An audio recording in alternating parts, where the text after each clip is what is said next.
Hi, let's solve Maths Paper 2 Calculator Mathematics Edexcel Higher paper from November 2017. Now, solving question 1. It says solve this equation. When it says solve, it means make x the subject. So we've got 5x minus 6 equals 3 into bracket x minus 1. Best thing to do is expand the bracket.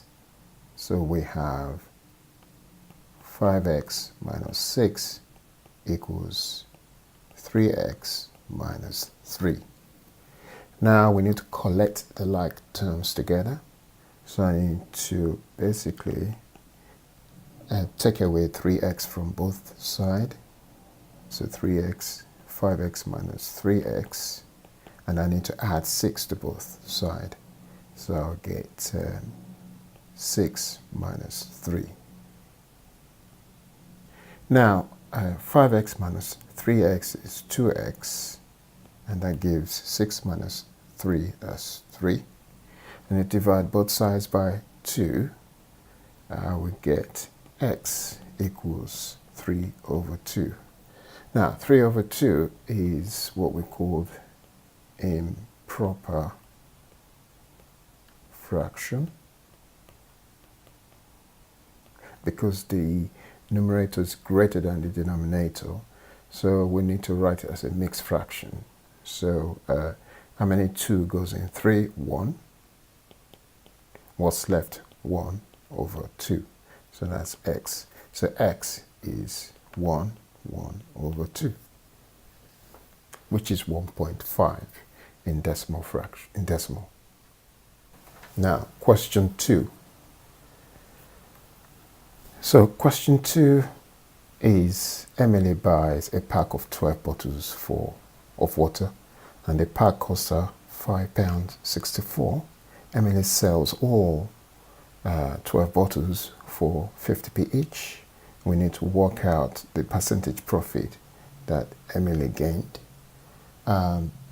We could start off by saying she sold 12 bottles for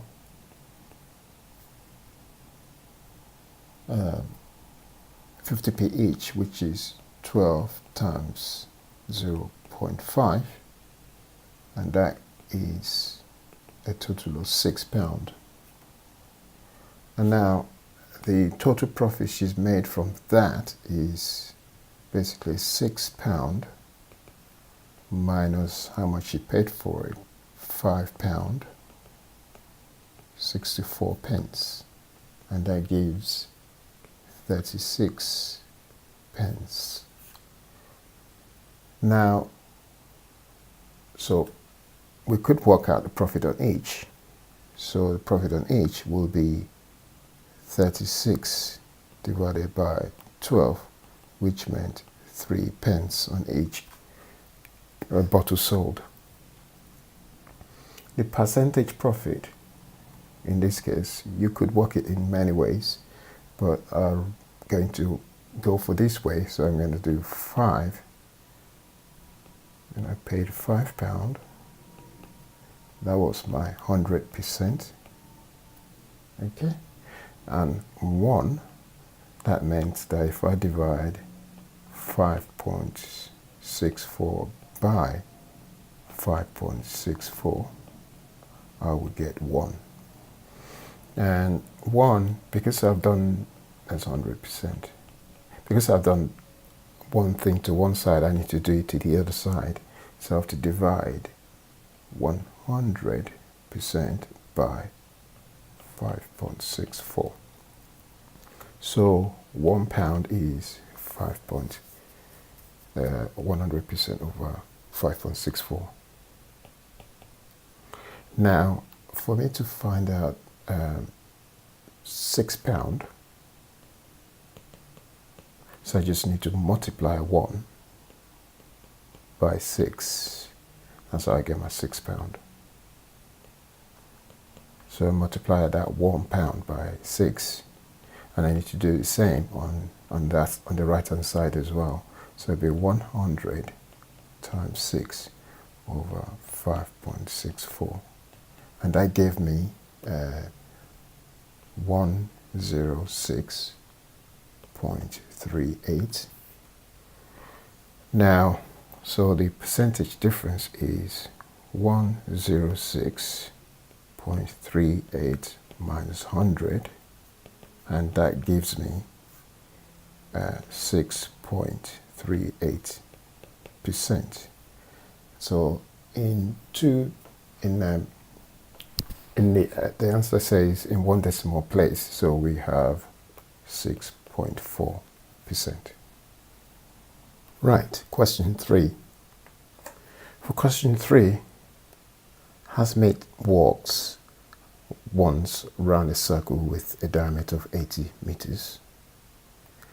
There are 8 points equally spaced on the circumference of the circle. We need to find the distance housemate walks between one point and the next point.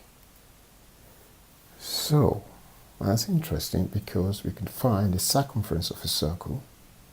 The circumference of a circle can be, so circumference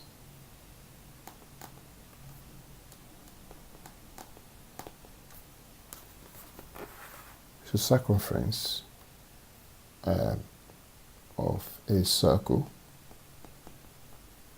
is 2 pi r, which is also called pi d. Now r is the radius and d is the diameter. Right, the distance traveled between 2 points is what we're looking for. So the distance traveled between these 2 points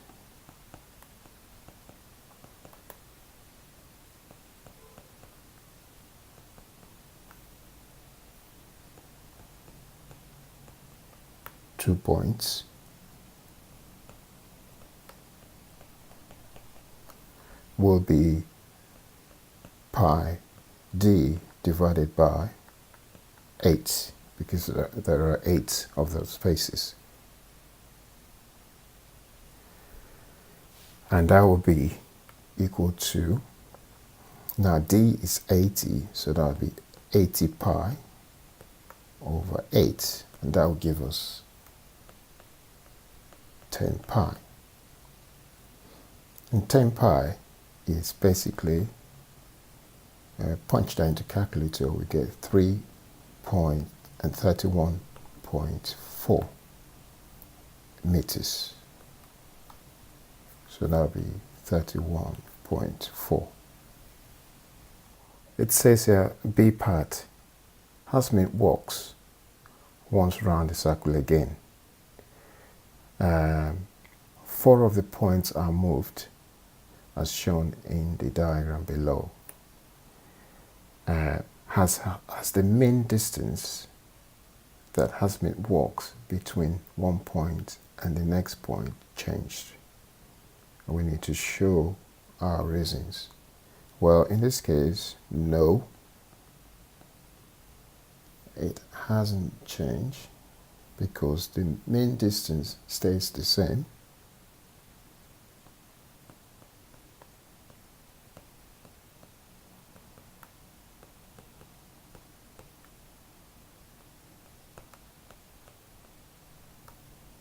The total distance remain unchanged because total distance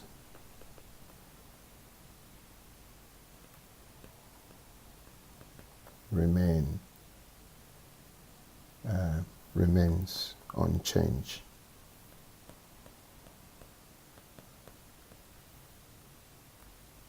Therefore, we have same number of points.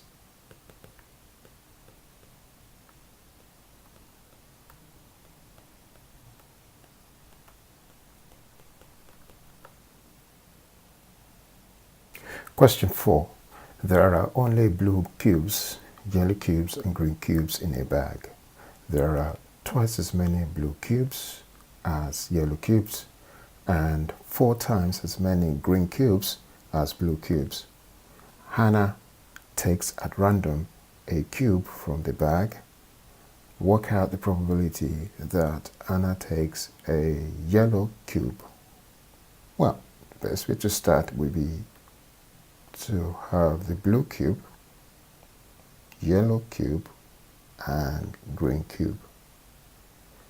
We know that the yellow cube, let's make the yellow cube X because Hannah has twice as many blue as yellow. So that'll be 2x. In the bag has twice as many blue as yellow.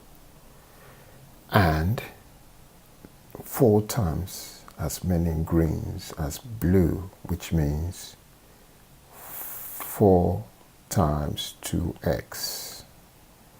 And therefore we would have 2x, x, and 8x. And if we turn that into ratio, because x is common, so I'm going to have 2 colon 1 colon 8.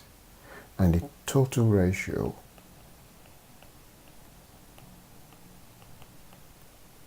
will be 2 plus 1 plus 8, and that will become 11. So the probability that Hannah picks yellow cube will be 1 over 11, because Anna has the choice of 1 out of 11. So that will be 1 over 11. Alright, question 5. We are to rotate trapezium T 180 degrees about the origin and label the new position trapezium A. There are 2 ways you could do this. You could solve this problem using tracing paper and do your rotation, or you could use vectors. I have decided to use vectors in this one, but there are these rules to apply. When you rotate about 90 degrees, plus 90 degrees is clockwise,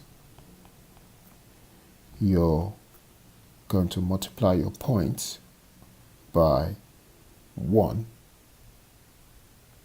and minus 1. Your vertex will be multiplied by those points. If you rotate R minus 90 degrees, which is anti-clockwise,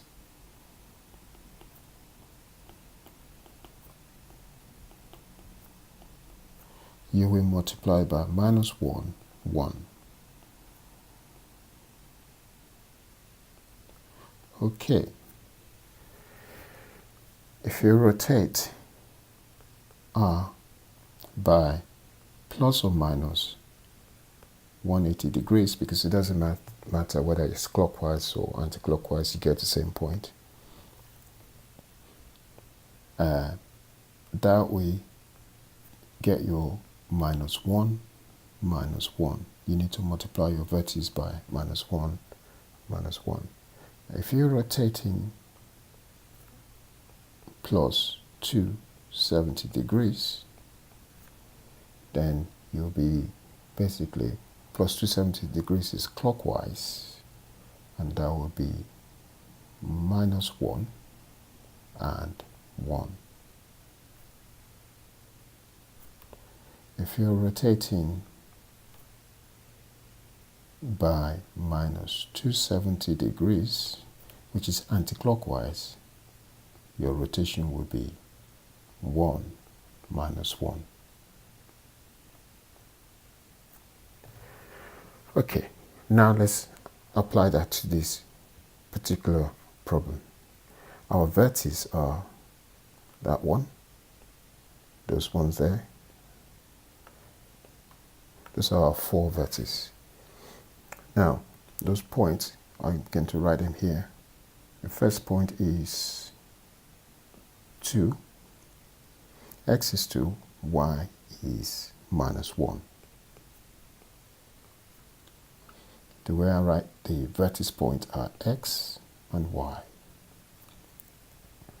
And I need to times that by, because I'm doing 180 degrees rotation, so I need to times it by minus 1, minus 1.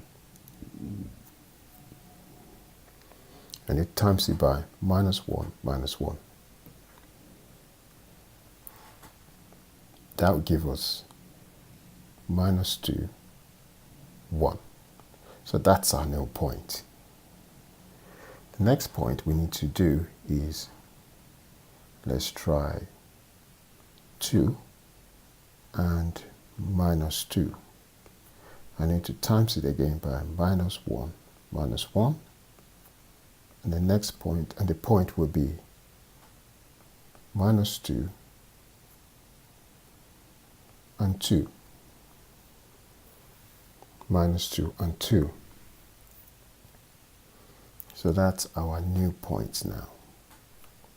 The next point is, I need to get is 4 minus 1. And it times it by minus 1, minus 1. That's 180 degrees rotation. And my new point will be minus 4. 4 times minus 1 is minus 4. Minus 1 times minus 1 is plus 1. So that's my new point. And if I'm doing the 5, so x is 5, y is minus 2. So I'm times it by minus 1, minus 1. And my point will be minus 5, 2. 5 times minus 1 is minus 5. Minus 2 times minus 1 is 2. So those are my new points. So now I need to put those points on the graph and see my new position. So let's go. Minus 2, 1. X is minus 2, y is 1. So here's the point there. Minus 2, 1 is my first point. Minus 2, 2. So x is minus 2, y is 2. There's another point there. Then I go for minus 4, 1. So that's minus 4, 1. And the next one is minus 5, 2. Minus 5, 2. Now I need to join these points together. So we do that, and do that, and do that, and then I can join that to that. So my new point should be labeled A. So I'm going to label that A. And that's how you do the rotation trapezium by 180 degrees about the origin. So now to do 5B, part B, we need to translate trapezium T by the vector minus 1 and minus 3. Well, in this case, what we need to do is just add the vectors to the vertex. So that will translate it into, so this is a linear translation. So that will transform it into a new point. So to do that, we just get our vectors, the vertex vectors. So vertex, that's plural for vertex. So we got the first point would be 2 and minus 1. We need to basically add minus 1, minus 3 as given, the linear transformation process. So plus minus 1 minus 3, and our new position will be 2 minus 1 is 1, minus 1 minus 3 is minus 4. So that will be our new position.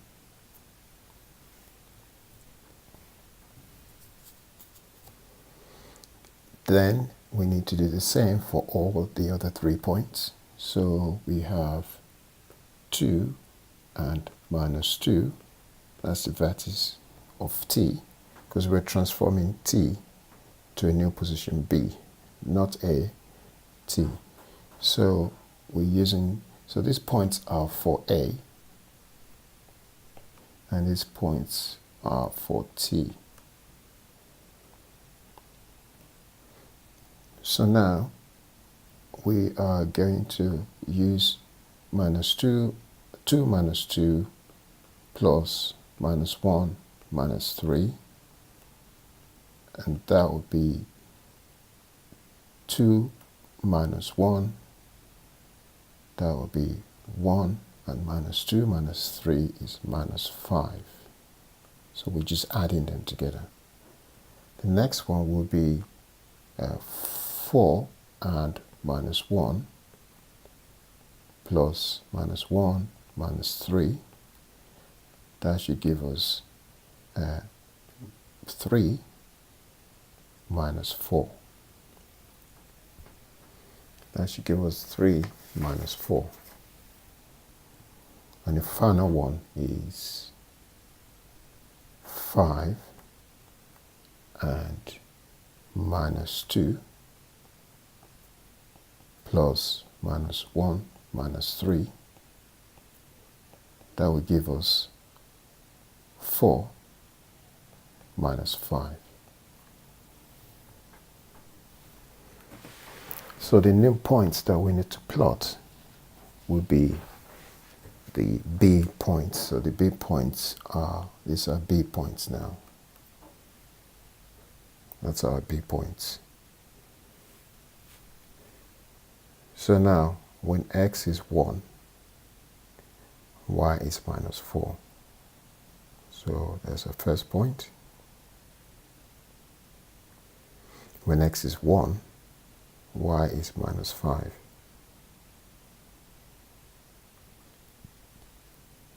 When x is 3, y is minus 4.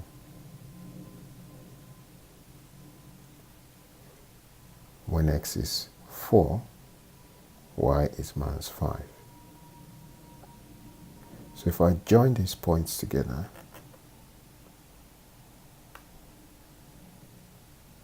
let's just make sure I join it properly.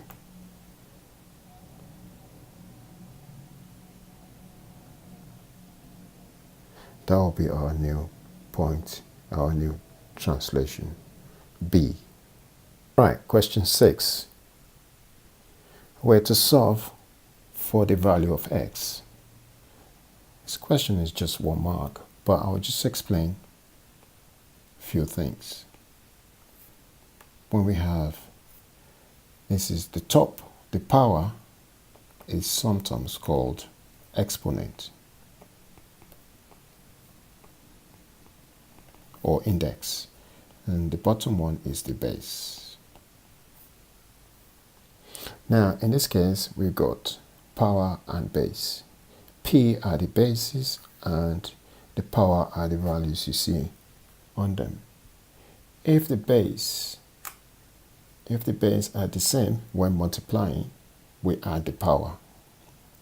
So in this case, P3 times Px is equal to P to power 9. Now the base are the same and we're multiplying them, so we add the power. So that means P is common, so we just write P and then we add the power x plus 3, or 3 plus x equals P to power 9. Now because the base are the same and there's an equal sign between them, That means their power will be equal. Therefore, we have 3 plus x equals 9. And that implies that x equals 9 minus 3. So I take away 3 from both sides. X equals 6. So x equals 6. That's the first answer for that one.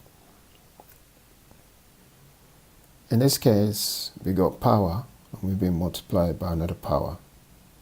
So we have 7 to the power y equals 7 to the power 10. And now all we need to do is multiply the two powers, 2y. So 7 2y equals 7, 10. Well, they have the same base, and there's an equal sign between them. Therefore, their powers will be equal. Therefore, we're going to have 2y equals 10. Y equals 10 over 2, which is 5. So y is 5.